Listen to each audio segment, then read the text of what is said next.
2, 1 start. नमस्कार, माझं नाव चैतन्य कायंदे आहे आणि माझ्यासोबत आज एक नागपूरचा ग्रुप आहे, मुंबईचा ग्रुप आहे. तर आज यांना मी सगळे 4 पॉईंट दाखवले, इथले माहिती दिलेली आहे. तर यांना प्रत्येकाला माझं एक छोटंसं मत त्यांना विचारायचं आहे की तुम्हाला इथे येऊन कसं वाटलं आणि माहिती दिलेली कशी वाटली, काय रेकमेंड कराल सर?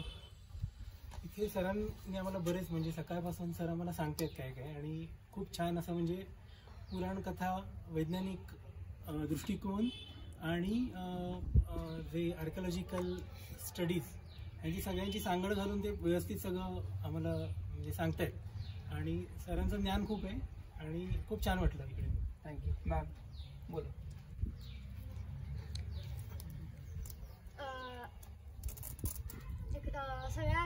सगळ्या कार्विंग पाठी ते एक्सप्लेनेशन देतात चांगल्यापणे आणि सगळ्या पाठी स्टोरी सांगतात. खूप छान वाटलं येऊन. म्हणजे असं वाटलं की आपण पूर्वीच्या काळात इतिहास काळात गेलो आणि खूप छान त्यांनी माहिती सांगितली. पूर्वीचा इतिहास आठवला ऐकून आम्हाला थोडासा, त्याच्यामुळे खूपच छान वाटलं. आपल्या पूर्वजांनी जे काही केलेलं आहे, अद्भुत कला तर दिसलीच, त्याच्या पाठीमागचे काय कारण, इतिहास, म्हणजे जे काही पूर्वजांनी केलेलं आहे त्याला एक कारण आहे शास्त्रीय.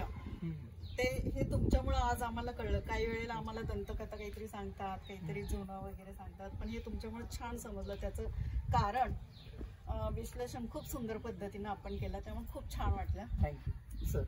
नमस्कार. आम्ही लोणारला प्रत्येक लोणार सरोवर हे ऐकून होतो. लोणार आल्यापासून सरोवराचा पूर्व इतिहास माहिती, लोणार सरोवराचं पाणी आणि त्याची हाईट, उंची किती आहे यांनी पूर्ण म्हणजे माहिती दिली त्याबद्दल. त्याच्याबद्दल ते बाकीचे जे गोमुख आहे त्याच्याबद्दल त्यांनी, पाण्याबद्दल ते पाणी कसं तर कुठून येतं, कुठं जाते ते माहिती दिली. त्याच्यानंतर हे दैत्य मंदिर, त्याची पूर्ण त्यांनी कथा सांगितली. पूर्ण ते कोरीव कामातले जे काही आहेत त्याच्याची पूर्ण माहिती सांगितली. ते ऐकून फार म्हणजे आलेलं टूर सक्सेस झाला वाटतं.